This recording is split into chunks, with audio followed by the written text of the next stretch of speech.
இலங்கையினுடைய 15வது ஜனத்தொகை கணக்கெடுப்பை அரசாங்கம் இப்போது வெளியிட்டிருக்கிறாங்க.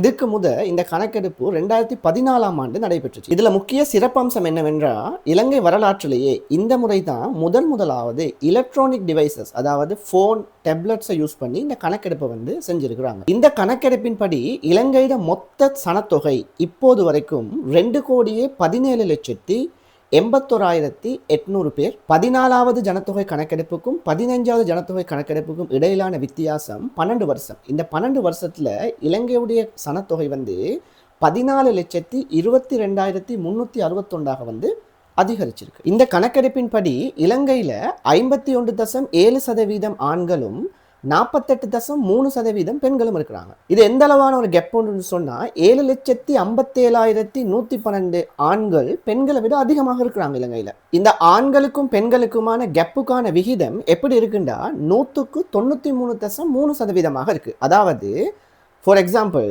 இலங்கையில 1000 ஆண்கள் இருந்தாங்கன்னா 933 பெண்கள் தான் இருக்கிறாங்க. அப்ப 67 ஆண்கள் அதிகமாக இருக்கிறாங்க பெண்களை விட. 2014ஆம் ஆண்டு இந்த ஆண்கள் பெண்கள் விகிதம் 193.8 இருந்துச்சு. அதாவது 1000 பெண்களுக்கு 938 ஆண்களாக இருக்கிறாங்க. ஆனால் இந்த 12 வருஷ கேப்ல இந்த விகிதம் 0.5% குறைஞ்சி 1000 பெண்களுக்கு 933 ஆண்கள் தான் இருக்கிறாங்க. ஸோ ஆண்களுக்கான டிமாண்ட் எப்பயுமே கூட. இப்போ ரிஜெக்ட் பண்ணிடாதீங்க லவ் ப்ரொபோசல்ஸை.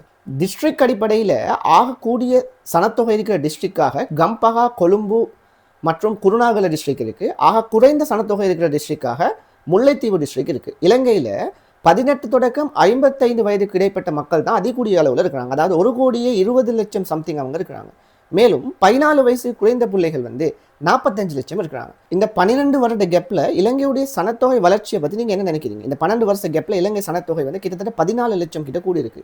இந்த வளர்ச்சி விகிதம் ஒரு ஏற்றுக்கொள்ளப்பட்ட ஒரு ஹெல்த்தியான ஒரு விகிதமா, அல்லது இதை விடையும் இலங்கையோட சனத்தொகை கூடி இருக்கணுமா? ஸோ நிறைய விஷயங்கள் இந்த 14 வருஷ கெப்புக்குள்ளே நடந்தது. கொரோனா வந்துச்சு, இன்னும் நிறைய பிரச்சனைகள் வந்துச்சு, நிறைய பேர் இது இல்லாமல் போனாங்க, நிறைய பேர் எங்களை விட்டு போனாங்க. ஸோ இதை பற்றி நீங்கள் என்ன நினைக்கிறீங்க? உங்களோட கருத்துக்களை சொல்லுங்கள்.